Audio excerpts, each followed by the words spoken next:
Aroha, Aroha, Aroha. What's it? You know, Jim, yeah. You know, somebody told me I look like I'm a splitting image of when I'm like who? this with my hair short like this. Edison Bulasan. Did you look like Addison? Yeah, the, Who told you that, Charlie? a good friend. And He's I'm not a honored. good I'm honored. friend. He's not a good friend if he said you look like Addison. Nothing against Addison. I'm just saying you don't look anything like him. Addison's a good looking Filipino boy, but Charlie, you are monarchy. You the elite. You it's today. Oh, by the way, happy Kamehameha Day, bro. Thank you. Same to you. Same to Happy, everybody. Happy Kamehameha Day. yeah. Yep. And it's not Cam Day, it's Kamehameha Day. Happy. I saw it on the news tonight. Kamaka Pili was kind of upset that people shortened the name to Cam for Cam School, Cam Highway. It's Jam O. Kamehameha, and there is a reason for that. So I respect that. It's Because the name, Kamehameha. So happy Kamehameha Day, everybody. Uh, yes, exactly. I don't have any comments showing. I'm not sure why. Maybe we got nobody on with us tonight. I'm showing 35 people on, but I just don't have comments. Yeah, let Zero, me black. And we let get me 37 venture people now. let me venture. Let me try something else here. Okay, I here we got go. 10. I got him. I got him. It just all come up one time. One crack. All right. What's everybody? What's up, everybody? How you guys doing on this Aloha Friday, King Kamehameha Day? Hope you guys doing good. Seems like a very long time because it has been a very long time. We last was on Tuesday Yep. with Dr. Jerome Kim. The guy's amazing, Charlie. The guy is just amazing, man. With so many He's very positive comments and so many people thanking us for bringing him on because he was I didn't clear. get that. Could you try again? What the heck is that? So anyway, yeah. So appreciate you guys tuning in. I know I put him up on YouTube. Got a ton of viewers on YouTube as well. So kind of different message, Charlie. I mean, if you listen to Dr. Jerome Kim, and I can listen to him for hours actually. If you listen to what he's saying, and he's very careful with his words as well, but he gets to the point. Kind of different the message than what we're hearing from our state, and the actions of our state and the city and county Mhm. of Honolulu. Really different pictures. What do you think? Well, I first would like to say that listening to him, he was of the opinion that we're doing good. And, he pointed out, he made a strong argument showing the decline. But yet he also mentioned about how if we're not careful, all of that can be erased real fast. Did you see the news tonight about the director of the state lab? What he said? He said he thought by now we would have this pandemic squashed already. But and he was very it was I don't think he knew what he said. He said, but we allowed the variants to be imported, and so we're stuck with it. That's what he said, and we got to deal with that. Well, maybe he should have influenced his boss to say, hey, these variants are on the rise. He should have had a meeting with Dr. Libby Charles, DOH, and say, you know what? Because right now the variants, not the virus itself, but the variants, the offshoots, have become so widespread that they're the predominant. They're predominant in the state of Hawaii. No, he says, we are just waiting for the arrival of Delta, the Delta variant, because it seems for all intents and purposes, from what he said, which is kind of almost close to what Dr. Kim said, is that the thing is resistant to antibodies, which means that variant will do what it wants to do. And we're going to have to wait and see what is that. Yeah.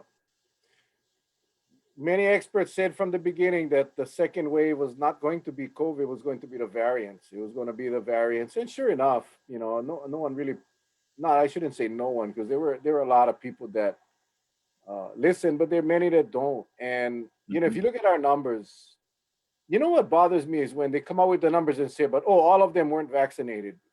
Okay. You're given a hand of cards. You have your hand. That's it. It is what it is. You're going to have people that don't get vaccinated. You're going to have people that, for whatever reason, decides health reasons, religious reasons, just personal reasons, that don't want to take the vaccine. That's part of the deal. It's going to happen. I don't care how much prizes you give away. It's interesting. I was talking to my daughter a few hours ago. My daughter is a very intelligent young lady, and she was on the fence for a while, and then she was leaning towards getting the vaccine. And then Oregon started doing what Hawaii is doing, putting out prizes. They have a $1 million lottery in Oregon for everyone that gets a vaccine. And her and her friends, they started to feel, like she said, weird. It's weird or creepy. She used the term creepy, that all of a sudden, and this is kind of what I said, maybe she got my genetics, but I kind of said this a long time ago, Charlie, that they were focusing on prizes, incentives, when they should be focusing on the importance of getting a vaccine. I mean, they tried that route. People just weren't afraid enough and chose not to get the vaccine. But for the same reason, I did not coach her. I was kind of surprised when she said it. She goes, once they started pushing the vaccine and using, the way she said it, using taxpayers' money to pay people to get a vaccine or lure them, she said she thought that was creepy. And now she's not as comfortable anymore. I think it's Mhm. ridiculous. I think it's silly. I think every commercial you watch on TV, local TV, is all about the high got vaccine. And sign up, win your trip to Vegas, win your 100,000 Hawaiian Air points, win your 1 year Zippy's coupon, and yet the the Big Island jail is fired up. Churches on Oahu firing up. Restaurants firing up. I mean, listen, guys, this virus is not going away, and if we don't get this under control, it's just we're going to see more spikes. And I don't see the state. Just everything is about how good it is, and yet we still gotta lure people, bribe people with prizes. Mhm. I don't know, man. But the numbers ain't coming down. I mean, the numbers. If you look at the numbers, and you know what it's so casual how they say that when the people die, Charlie. Oh, 3 more deaths today. Oh, today 1 more death. It's casual, like because the numbers coming down. Well, whoa, go tell that family. Go tell that family in a casual way. Hey, by the way, yo kupuna ed make. Mm. The one in the jail, I heard 2 of them are actually hospitalized in the Big Island. I just heard that tonight on the news. 2 of the employees, they didn't mention inmates, but they said 2 of the employees are in a hospital.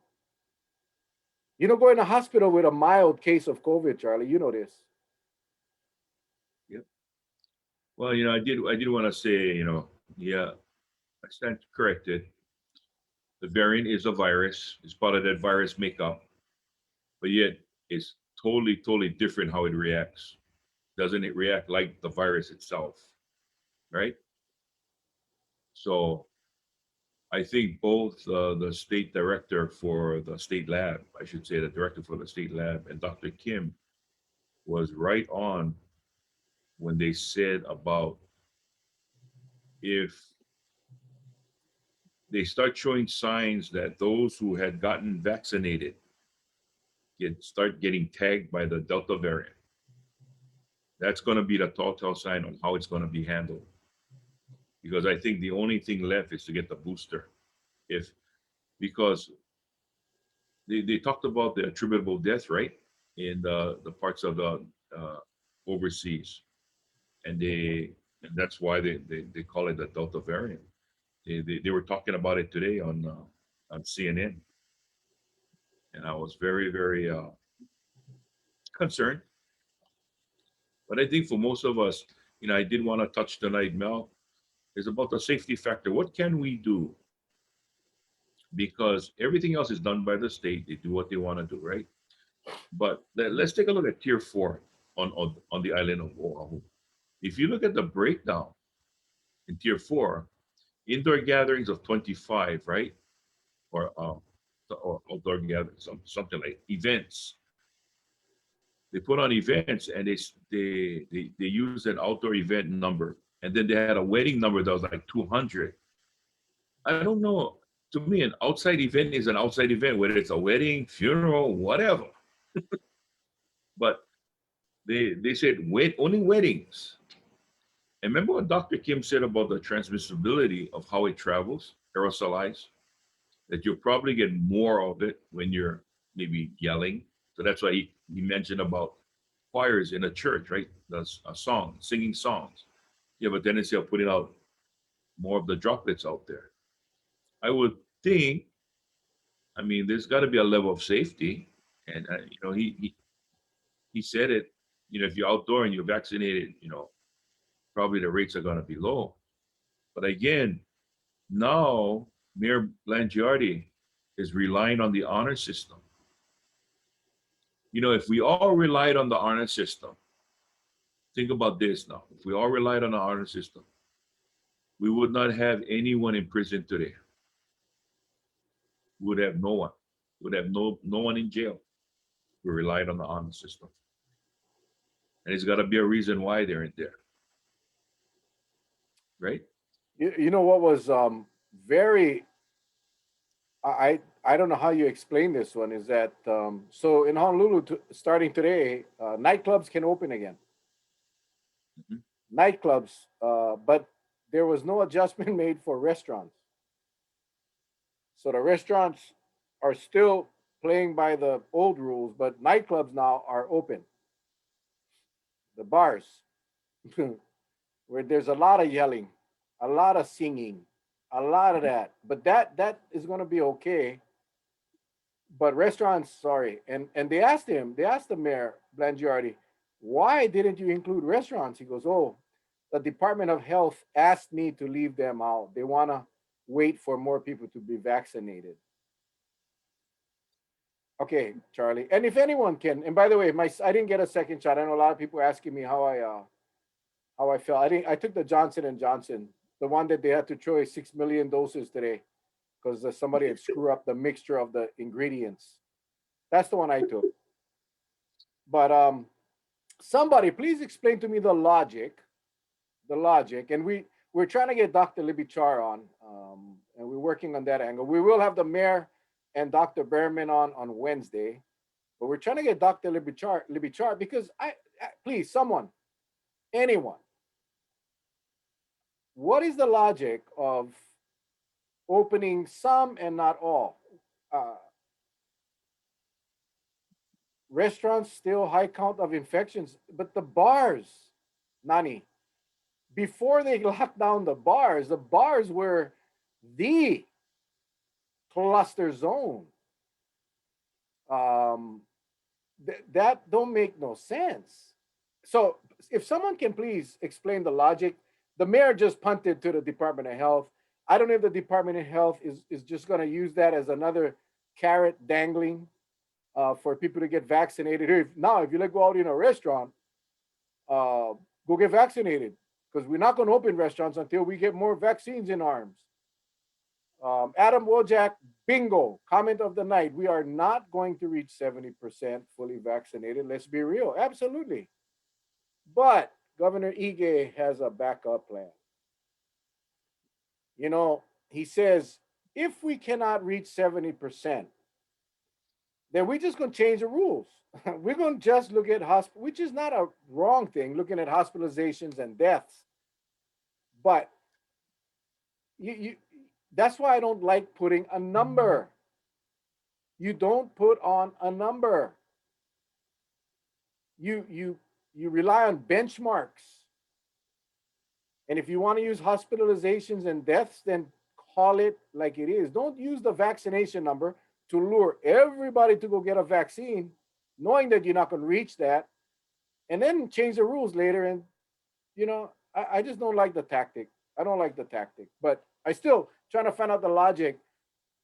The bars and nightclubs okay, but restaurants cannot. Someone help me, please. So next week, Tuesday, all inter-island travel lifted. No quarantines, no pre-tests, right? Trans-Pacific, if you got vaccinated in the state of Hawaii, you travel and you come back, no pre-test, no quarantine. Yet, if you come from the Trans-Pacific, how is it handled if you show a vaccine card but that's not from Hawaii? You still got to do a pre-test, right? Yeah. Yeah. So think about it this way. You come in, you land on Oahu, right? You stay there, then 3 days later, you start traveling into island where there's nothing. So hopefully, you get 70. I don't even know if you got to wait 3 days. Yeah, but that's my whole point. The travel and the traveling portion is, what is one to think? I hope everybody travels. I would love to travel. But again, I just gonna say, let's just let's do it safely. Okay. Right now I'm in classes teaching, and I ask everybody, if I'm at the front of the class and the nearest person is about 10 feet away from me, I take off my mask and I let them know I'm fully vaccinated. But if they feel uncomfortable, then I put my mask back on, even if they're vaccinated. All they got to do, because as a teacher, you should respect what your students say. And if they feel uncomfortable, fine, put my mask back on. But how many people right now, it's bad enough. People are getting very kind of pushy on the airlines, right? They're getting very, very pushy. So again, it's this whole thing about the honor system. I mean, what honor is it when you challenge on stewardess? Because when a stewardess is telling you put on your mask and you decide to put up a fight, what honor is that? And guess what, gang? Those are the kind of people that come into the state. I'm not saying all of them, but all you need is one. And you exploit that one, because then it's going to be like, I get the right to move within the United States because Hawaii's part of the United States. Okay, fine. But no come crying when you get knocked on the head by somebody because you stay acting up. To me, that's the kind of guys that, you probably grew up getting sand kicked in your face your whole life. And all you're going to do is let your hair down now. And you still get sand kicked in your face. That's not good. We got to err on the side of caution. Am I making sense there, Mel? Yes, you are. Or is this the most you've seen me vent in a long time? Since Tuesday. Yeah, I mean, again, we're just gonna have to wait and see what happens. But even at 60%, that's still 40%. 40% people that are not vaccinated. This whole safe travels program, this honor system, we know that it doesn't work. I mean, we know. Look at Kauai's cases. We started to get cases again. We had back-to-back cases with 2 the other day. Travel-related visitors and returning residents. Because it's what I'm saying, Charlie. You think about the logic, and Right. this is where I think I'm surprised if no one comes up and sues the state for discrimination. So let's say I go to Vegas and I spend 2 weeks in Vegas. I spend a cycle of COVID infectionary periods, one whole period in Vegas. I come back. I get to use my Hawaii card, my vaccination card, and come right through. Right? Now, the Vegas resident cannot. See, the virus don't care where you're from. That's what I don't get. The virus, again, there's no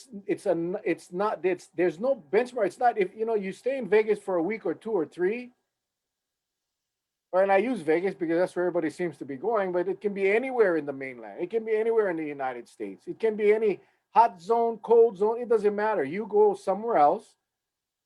you have just as equal chance of contracting COVID from where you're at as a resident in that city or town or county. Now you come back and you're saying because you're vaccinated in Hawaii, simply because we can verify it. Even, but you can. It just I don't know the logic. Again, I don't know the logic. And yet, a few months ago, remember when that was a suggestion, and they came back real quick and said you cannot do that because you cannot treat the residents of Hawaii different than you treat the visitors coming in on the aircraft. Oh, but all of a sudden, it's okay. And now it's okay. 2 months ago, it was illegal, unconstitutional, violated the constitutional law, but now it's okay. Were they either lying now or then? I think they were lying then, but so the 15th it's gonna be another tipping point. It'll be a turning point, I should say. Mhm. And if we can survive that action, and if we can survive that, and Right. not see a drastic increase, then yeah, Adam, again, the second comment of the night. This is the logic. Dollar signs. Dollar signs. You know? Can you imagine if I'm just gonna say this, Charlie. I'm gonna say it because I was thinking about this the other day. We have a huge drug problem in Hawaii, everywhere. A drug addiction problem. I'm not talking about drug dealers. I'm not talking about dope pushers. I'm talking about our keiki, our kids, our young adults that are addicted to drugs. When do you recall the state, the business community, visitor industry coming up with these programs that said, "Hey, if you check yourself in to rehab, if you on your own submit yourself to treatment and rehab, we'll give you an incentive. We'll give you zippies for a year. We'll put your name in a bucket for $1 million." When was the last time you seen any incentives for people to improve their lives? Yeah, why not? Why aren't we incentivizing our youth to get on the good track again? No, we threaten them with jail. We threaten them with all these bad things. But when did you see the state come up, put in all this monies, business community come in with all these monies, discounts, and all of this, forget our youth into drug treatment? Have you ever seen that, Charlie? Nope. I was thinking it was so weird the other day. I was like, wow, our drug problem is actually worse than COVID in totality. When you look at how many lives affected, and there's no incentives for anybody to get off of drugs. Homelessness. Can you imagine? Hey, if you pick yourself up and Chucky Raposo did a video the other day. I don't know if you saw it, Charlie. No, I didn't. Uh, Chucky did a video. It was just a Facebook Live, as Chucky always does, and he basically was talking to the homeless community, including many of his friends, and he said, "Guys, don't be blaming people for your misfortune. Don't be blaming people for being homeless. Don't be blaming people.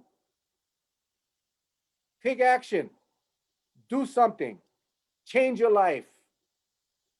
That's what Chucky said, and it was so. I mean, I couldn't. It was like I was locked in because his message was loud and clear, saying, "No blame anybody. You fix your life and get right." Now, imagine if the state came up and said, "Hey, all of you homeless people, if you get out of homelessness, if you go and get out of homelessness, get into a home, we'll give you whatever the hell they want to give you. Drug addiction, homelessness, all of our social issues, zero incentives. We only tell you if you don't do right, we're gonna put you in jail." It's a disincentive, but the incentive, none. But COVID, holy moly. I mean, not I shouldn't say COVID. get vaccinated. Man, they're all coming out of the woodwork. Why? Why? Because getting somebody in treatment don't bring money to the state. Getting somebody out of homelessness don't bring money to the state. That's why. Sorry, Well, I bet you I never only, hear me vent in a long time either, Charlie. you know, it's like smoking, right? I smoke almost 20 years, 2 packs a day. My 20s all the way to about 40, maybe 40, 41. And from 41, I just cold turkey one day. There was no urge. Now, does that make me, I was never a smoker because I don't want to touch a cigarette again? But from then to now, right, 21 years later, I'm still smoke free. I just gave up, in the entertainment field. You have a drink here and there. I used to go on stage and everybody say, oh, there goes Uncle Charlie again. Polish off one Heineken in like under so many seconds because I had a hard time drinking slowly. But just one day I just said, I don't like drinking anymore. I just don't enjoy the taste like I used to. Does that make me a person who was never a drinker to begin with? That's why I had to find, I don't, I'm not saying that it took a hold of me, but you hear things about, you got to find your inner demons. Well, okay, if every time I reach for a glass of Heineken on the stage, just because I never deal like with a heckler in a crowd, my thing was either I drink one beer for level me out, or I just put my bass down and go take care of the person in the crowd. Which one going to be? You're going to get entertainment either on stage or in the crowd, right? So I had to ask myself, if I get that willpower to do that, I just wonder why some are really hard. I mean, I don't know, and I shouldn't expound upon it, but I just want to know what makes them crave for it so badly. I really wish there was I don't know the answer, but I feel sorry because trust me, folks, you think about it this way: you're lying on the bed, your chest is cracked open. Okay, the nurses are begging you to take painkillers, and angrily, I'll tell them, "Don't even shove that into me." So what they did, they would have my wife distract me so they can put them in my IV because they felt that I was under excruciating pain because they cracked my chest open. If I was to show you my scar, I mean, Mel, you've seen my scar before. It ain't a pretty sight. It looked like somebody took one circular saw and just went right down my chest because the scar is so wide. But I was one of those. I just said, nope, you ain't giving me that. Now I just want to know, are there people in this world that just like that? Or you got to train yourself to learn how not to want to take a painkiller. And if you get hooked on painkillers, why? Because I've taken painkillers before when needed. I get on good supply, but you know what? I don't need it. Guess where it went? Down the toilet. Because I don't want nobody getting a hold of it. Wasn't addicting. And I just wish, I just wish somebody would have an answer for me why people get stuck. Because that's where the demise comes from. They get stuck on it. You see people that are well-to-do, good families, uh, they have everything to live for, and then all of a sudden they turn sour like on pickle, like on sour pickle, and that's all they like to do.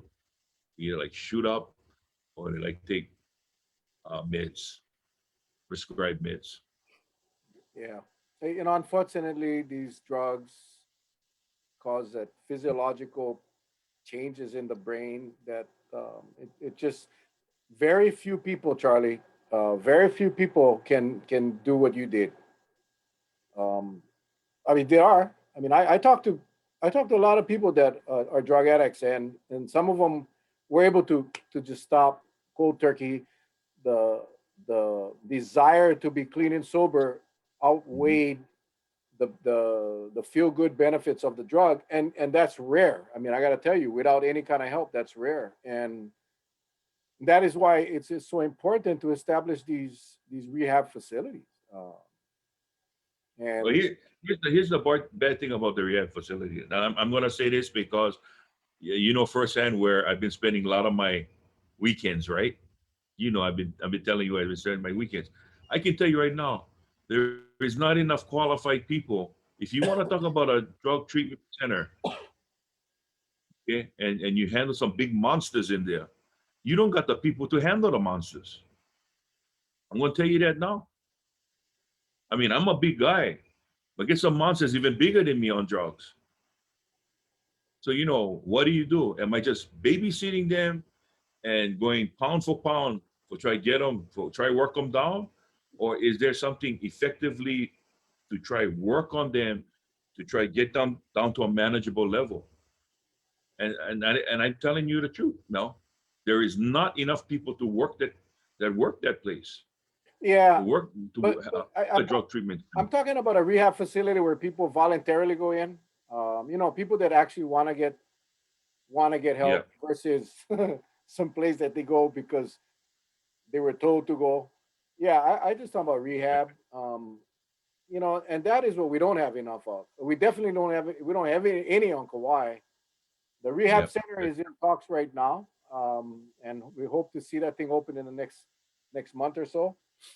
But that we heard Senator Kochi when he was on our show mention that the state provided $1.3 million to that facility to get it back to a treatment center, adolescent treatment center. So I'm hoping that that comes to fruition in a very near future. I can tell you that they are working on it right now. But that I think the emphasis, the focus, got to really be put on that that area, the prevention area, the treatment, the versus the one you're talking about, Charlie, where now you're putting somebody in there because the judge or the doctor said, hey, you got to go, and then they don't want to be there. So we got to get these our youth, and I use the youth because they're probably more salvageable, that we can get them in a treatment facility with the proper physical and mental assistance that they need. So yeah, it's and that's something that we got to, and that we will be having a show on that shortly. We just I getting hope so, Mel. You know, I hope so, and I apologize to anybody if I offended anyone by what I said. But um, I know I've only been accustomed to the big monsters. But you're right, Mel. It starts off with the younger ones, and if we can get if we can get a firm grasp on them, and direct them into a positive direction, then yes, I'm all for it. I'm all for it to the day I leave this earth, because they're always our future, and we don't have to let them start on a bad rap. A lot of times it's not their fault. It might be the upbringing, the social life, maybe abusive parents, whatever the case may be, and so they turn to these drug habits, or maybe a strong event that happened in life. A good friend passed away, took their life, and it has a rebound effect on them, and they went down that path. But I hope and pray that they have something for them. I really do, because it's needed. What I notice, and that we one of our guests we had on some time ago, Mr. Nash, right, from Habilitat, right? What I noticed is that a lot of these treatment center, very effective treatment centers, like the Habilitat, like Hina Malka, like Robbie Benson, the Benson Center, right? There's a whole slew of them, but there's certain conditions before somebody can be admitted, right? And I want to see if you know if they're just, I'm pretty sure that there's a way that you can reach out. You might not meet all the conditions, but that it can be into that preventative mode before they go over the horizon, because that's what you don't want, right? You don't want them to go over the horizon, because supposedly we can't get them to come back, right? You want to try to stop them before they go over the horizon. And I just hope and pray, we get a facility up and running soon. So, because not everybody can afford the plane trip over, because a lot of it is, if it's like you say, voluntary, You know, the state's not gonna pick up the tab and putting you on a plane to get you to a treatment center on Oahu. You know, the family gonna have to fork that out, and it's really expensive nowadays. So I hope that we set something here at home so everybody can get into it that need the help. And I'm sure there's many. You just said, in the individuals you work with, right? When you see them up there. Yeah, and I just that's the part I don't get. There are no facilities. There's not enough facilities. You know, it's always been that way, but the drug problem has grown so much more, but not. It's almost like the highway, right? You get way more cars, same lanes. Same with the drug problem. You get the same facilities, in fact, maybe even less, and you get so much more uh, situations with drug abuse or drug addiction, I should say. But we talk about building stadiums, Charlie. We talk about $300 million for a brand new football stadium. We talk about all of these things, but what we don't talk about is facilities for our kids that need help. That's what gets me. And they're proud of that stadium. I was watching the news yesterday or maybe this morning. They were at the field where they were talking, all excited because they're gonna be putting bleachers and what do you call those boxes? The box stands or whatever the hell you call them, where all the rich people sit. VIP, the Yeah, they CIB. call them something else. Gonna get the. I mean, we're gonna build them, and we're gonna use this for at least 3 years. Like, wow, 3 years, all that money, and that's what gets me. And then there's no effort, no more money. Get money if we choose to make it a priority. I always say it's never a money issue, it's a priority issue. Brother, let me say one thing, and you think about that. I'll let you comment on it. Right? They find ways for getting things that you kind of wonder. You shake your head. There's a lot more important things that can be done right now. Right? That's the point you was making. Absolutely. We get the rail that hasn't been fixed yet. But you ever notice something about every time they show on the news about the rail, the rail only moving like 6 miles an hour. They show the guys the rail coming down. I mean, I get the impression you like ride the rail, that's as fast as you're gonna go. Because like Japan, when they do a test run, right, on the bullet train, it's a bullet. So my question is, Oahu, you've been running the rail at maybe 10 miles an hour maximum speed. Is that the traveling speed that we other island people can look forward to in case we want to go ride the rail?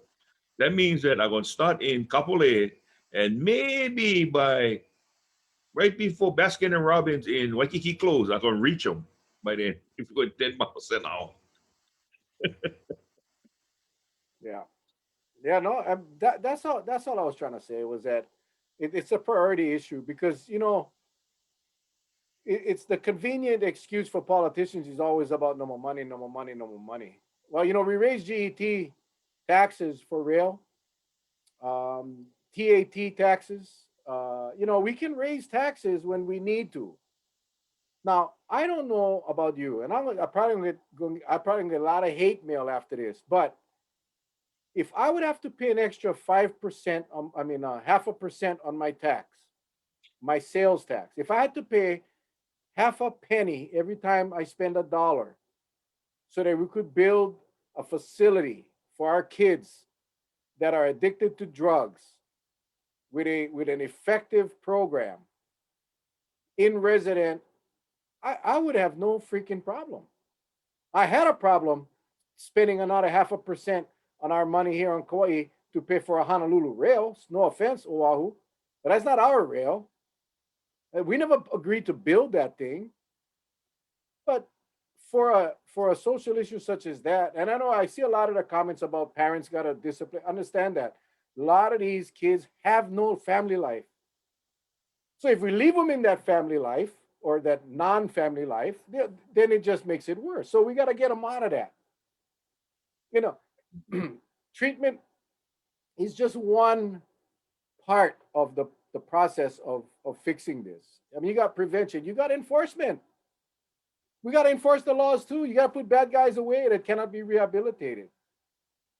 There's so many different aspects that we got to work on, but we just turn a blind eye. We just pretend it's not there, and it keeps getting worse and worse and worse. My point is It's a, that my point is that no one is talking about it, right? No one, right? You don't hear about all the suicides because they don't put that in the paper. There's a ton, and don't blame COVID. We had a lot of suicides before COVID. That bothers me. In fact, the numbers was clear that the suicides in Hawaii dropped during COVID. So I hate when people say, "Oh yeah, COVID, more suicide." Hey, and I can only speak for Kauai. Suicides on Kauai was always a problem, and I personally know people that took their lives. And it wasn't because of freaking COVID. So no think that because we're going to give vaccines, everybody going to be good. Suicides, drug addiction going to go away. No. So legislature, you got to start thinking about how we're going to deal with this long term. And Mike, you're right. You cannot make someone get clean, but you know what? I have had more than I would like to admit. No, kids come up to me, families come up to me. These kids are ready to go. They want to get help. I personally made calls across this state to get people, no more beds available. No more beds available for kids that want to get help. And I'm only talking about the ones that want the help. And we just don't have the resources. And putting a Kauai kid in a big island facility where they don't have that social component with their families and their support people here is rough. It's rough. So anyway, again, sorry for the rant, bro. This is just one topic that I get very emotional about, very, very pissed off about, because every year politicians talk the same old crap, but nothing. Tell me what was done. Nothing. well, I also wanted to point out that, sometimes, they come down even on our, another social problem now is becoming law enforcement. It's, it's been so prevalent. And, like I always say this. So if we have somebody that's racing away from you, it's best not we not endanger the public and just don't go after them, right? But then again, why is it our problem that if the guy decides just to speed even when a police is not following him, they speed and crash into somebody and then it becomes our problem? You see, that's the kind of stuff that I don't understand. And I was a traffic cop, but and the thing was, I tried to be on comedian to all the crumbs out there, but you know what? Some of them are just hardcore. If they had their way, they would run me over with the car, and I tell them, brother, go for it. You there, I'm there. Do what you gotta do. But I'm just thinking, like, I used to remember even like going up Haleakala Highway up to Pukalani. And I caught this guy one time and I said, brother, you deserve to be driven home. And I hope and pray you're gonna learn from this lesson so you don't do it again. And there are those that you continually pick up. There's nothing you can do. You gotta take them in. They habitual. But I always say, you know what? To the rookies out there, if you can give somebody a break, give them a break. See if they're gonna change. See if they're gonna turn around. Now I understand that's a big order to ask, but you know what? You don't have to put everybody in jail. There's some small minor things that, hey, maybe counseling. You can do counseling. Take them home. I've done it before. And guess what? On Maui, I get more friends that was inside that when I responded to Hurricane Andrew in Florida, they came and watched my house and my late wife, my late wife who passed away, but they watched her and my kids while I was gone. Almost 3 months. Okay. I didn't depend on anybody else. I depended on the people that I at one time stopped them and gave them a break, and we became friends ever since. That's all I say. I mean, it's again, it's not as easy as I may make it seem, but it's this whole collective effort from all. There's five prongs. The last training I had, and a very important part of it is also the reentry into society after they come out of jail. Yep. That's Yep. one that's sorely lacking. That's why there are businesses out there like Passion Bakery, the that beer pub on Rice Street, a Kauai Beer Company or whatever. And I know it may sound weird, but there's jobs that don't involve alcohol in a restaurant. But these places hire a lot of the rental cars, believe it or not, hire our drug court clients as well as people when they come out of jail and they require employment. I mean, it's not going to be done by one prong. It's the whole thing. And if this if the world put as much energy that they did with COVID from 15 months ago, however long it was, if they all spent the money and the energy, I'm not saying one is worse than the other. I'm just saying priorities, right? That's what we talk about. Everybody has a drug problem, no matter where you go. If all the players, all the countries came together and used that same energy, motivation to help fix this drug problem, we would be a hell of a lot better off than we are today. If we all came together, if we all put money where, like there's no question. The United States of America has been printing money for the last year. They are spending money they do not have because it's COVID. Because you know what? Because everybody can buy into that, right? Nobody gonna get mad because you're trying to break a pandemic. Well, isn't drug addiction a pandemic in its own right? Isn't drug addiction a problem that's killing people, affecting so many others? So yeah, absolutely. But you know what's the excuse, President? Right. And I'm talking about all the past presidents, not just this one. Right.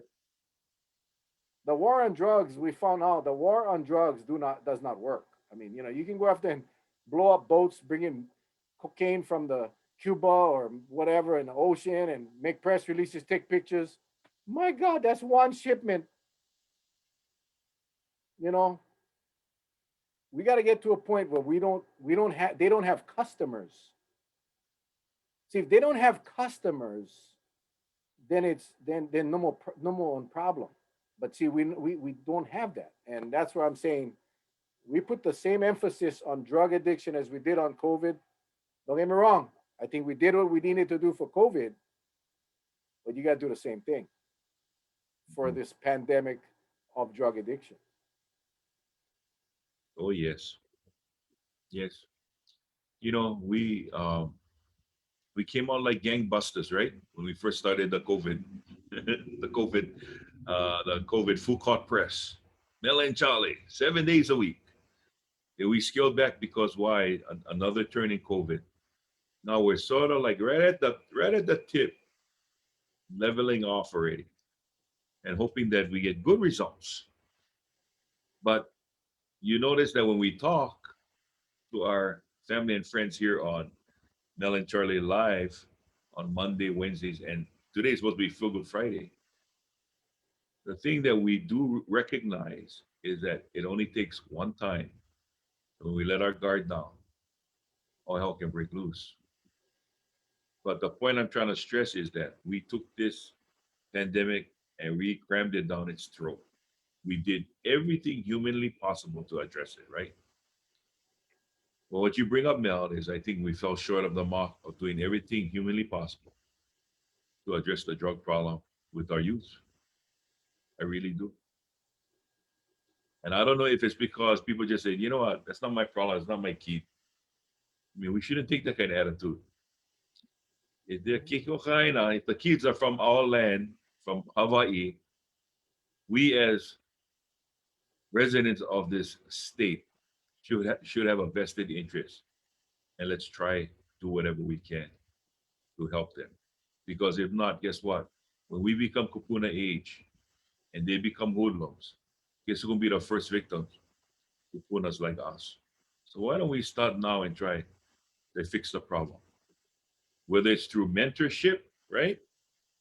Whether it's through foster care, whether it's to just talk to the person, let them know that they love, don't let them hang out to dry. Give them hope that hey, if you come out of the program, we'll get people like us gonna be there. We're gonna help you. But the thing is, gotta be on two-way street, right? Cannot be only take, take, take. Gotta be give, give, give too. Gotta be both ways. I think that needs to be done. Yeah, I mean, we all have a part in this. I mean, we all do, and but again, it's out of sight, out of mind, right? Until your house get burglarized, and then all of a sudden, you mad at everybody. And we gotta stop them before it happens, and that is why I think we got away. I think it was in Sweden. I always thought that once you can show someone, especially a youth, but it works for adults as well. Once you can show someone that they have a purpose, that they can actually do good, because they live in an environment that's so negative that doing bad things is gets recognized, gets complimented. That if you can somehow get to these kids and share with them a purpose. I think it was in Sweden, and correct me if I'm wrong. I can't remember if it was Sweden or Switzerland. But when the kids go through school, when they reach the eighth grade, there's two tracks. One is the college track, one is the vocational track. So as a student, I mean, as a teacher, Charlie, it's like with your kids, right? You may have a child that is smart. They enjoy book work. They love to read. They love to write, and college suits them. But then you may have one that like tinker with engines, like or build stuff. So you put them in the vocational track. At the eighth grade, they make that determine, or maybe fifth grade, fifth or eighth grade, they make that determination. That child now goes on that track. They choose. Of course, it's a child's choice, but they have that option. Hey, you want to go to college, or you want to go be a plumber, a carpenter, an electrician? And they make that switch. And from that moment on, the vocation takes over their education. They still go to school, but the focus is now changed to college or to the vocations. And that works extremely well. And that's what I'm saying over here. And you hear this the school, this whole Department of Education. One thing that the pandemic showed me about the DOE is that they're messed up. They're messed up. That there's no consistency across the state. Your complex do them one way, the other complex do them the other way. Some guys get school, some no more school. They fight in the union fighting. Uh, I just didn't see that consistency throughout the state during this And pandemic. gets to get penalized. Gets to get penalized. Exactly. And in the beginning, the kids thought it was cool, right? Because they never had to go to school. They could go to the beach. And then all of a sudden, kids started saying, I really want to go back to school. I like being with my friends. I like seeing my friends. But the thing got to change. And again, I think, I don't know how we went through so many topics tonight, but I'm going to say it. We really need term limits in Congress. We really need term limits in Congress. Now, ask me how the hell I got there. Well, because I tired of the same old people making the same decisions for everybody, and you get absolutely no change of thinking. So, anyway, that was kind of random, but that's one thing with this show, man. You don't know what's going to come out. But yeah, there should be term limits. Should be term limits. Well, I think tonight was. I'll be the first one to admit a lot of things was penned up. Trying to be politically correct in what we say, but sometimes you just gotta say it and try not to offend anyone. And if you did, like I said, like I always say, if I offended anybody, I'm sorry, but it's not the intent of what I say is to offend you. The intent is for me to get out something that's really bothering me, and I know there's many others that are bothered by it too. And I'm just looking for some kind of resolution that if somebody has something in common that they can mention on the screen here, that we can tackle problems and move in that direction. Because right now, it always seems like everything is always on the shift, right? Just when you think things are going smooth, boom, the thing take a detour. Next thing you know, you're up on dead end. And nobody wants to go down that road to pull you back, right? They leave you there until your car run out of gas. The only time they're gonna care about you is when they see you walking on the road with uncanned to the nearest gas station for buy gas. We'll go back there. When somebody could have stopped you and said, "Hey, brother, don't go down that road. You're gonna get stuck. It's on dead end. Turn around, come back up." So hopefully, those topics that we talked about tonight. Now, I'm with you. You know, we got to do something. And maybe if this show is this media platform, if it's the way to go, and we can bring that message out, then so be it. So be it. Let's do it. Yeah, Nani. Let's do it. Nani says in eighth grade, the public schools start the choice college or vocational. The ones who choose right, the parents are there helping guide them. If parents don't care, the kids won't care. I don't know about how it is in Honolulu, but I know on Kauai, our kids don't have an opportunity. There's no mechanic shop anymore. There's no wood shop anymore. Like when I was there, they don't have that no more. They don't have an opportunity. So I'm not sure how these kids are getting vocational training. And again, maybe in Oahu it's different, and I applaud that if that's happening, but it's not happening here. The other thing I want to say is that I know I'll be taken out of context and saying that the teachers was not organized. I was not. I said the DOE. I'm talking about the DOE as the leadership. Every single teacher that I know, and I love our teachers, every single one of them that I know was dying to get back with the kids and get teaching with the kids. Mhm. And it's not their fault. It's not their fault. But again, the leadership kind of lacking, kind of like the state leadership overall.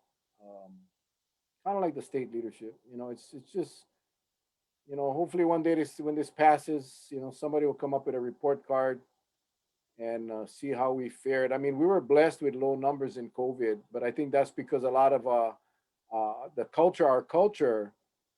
Yeah, we had some people that didn't want to follow rules, but I think for the most part, most of our residents of Hawaii Mhm.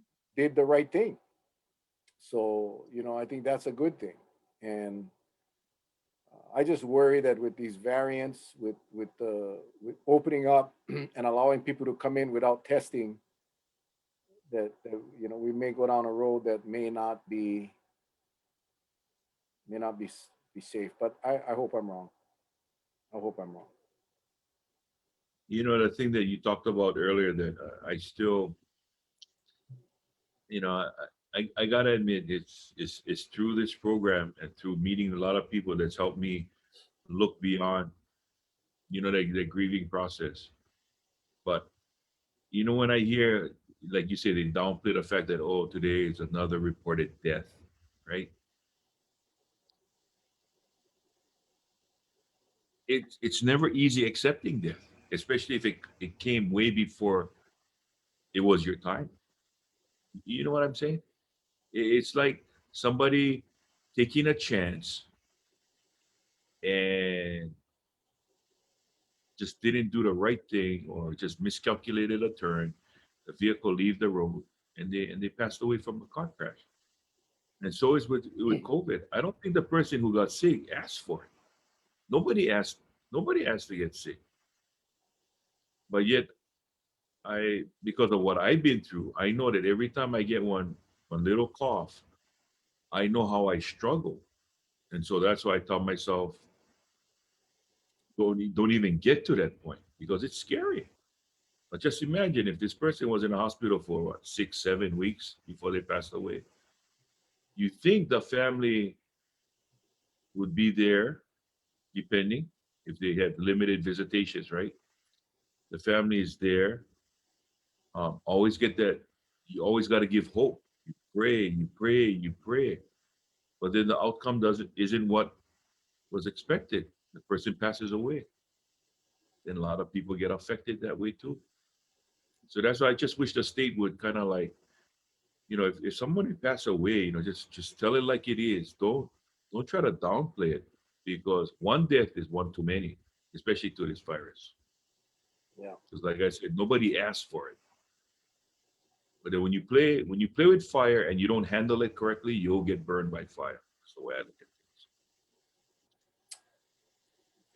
So true, man. So true. That last commercial that they've been showing, every so often they show it between the I got vaccinated commercials that show the incentives. Between those commercials, there's one with this local brother who was in the hospital, almost died.